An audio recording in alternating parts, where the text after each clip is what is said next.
আসসালামু আলাইকুম। গত কয়েকদিন যাবৎ কোয়েল পাখির ডিমের বাজারে একদম ধস নেমেছে। যেহেতু এখন গরম পড়েছে আর তার মধ্যে রমজান মাস, তাই পাখির ডিম খুবই কম টানতেছে, যার কারণে দামও একটু কম।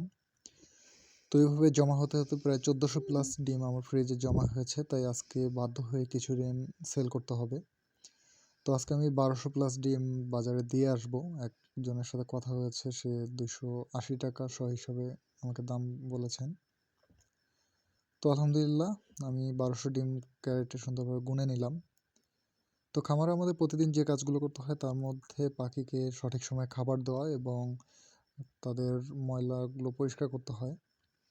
আমি মূলত সকালে এবং দুপুরে আর রাত্রে পাখিকে খাবার এবং পানি দেই। এর সাথে হচ্ছে প্রতি 2 দিন অন্তর অন্তর লিটারগুলো পরিষ্কার করে দিই। তো এই কাজগুলো শেষ করে আমরা বাজারে গেলাম। বাজারে যাওয়ার পর যাকে ডিমগুলো দিয়েছি সে প্রত্যেকটা ডিম ভালোভাবে দেখে নিচ্ছিলেন যে ফাটা আছে কিনা আর ডিমগুলো সঠিকভাবে গোনা হয়েছে কিনা। তো আলহামদুলিল্লাহ আমি গুনে দেখলাম যে আমি প্রায় 1211 পিস ডিম তাদেরকে দিয়েছি।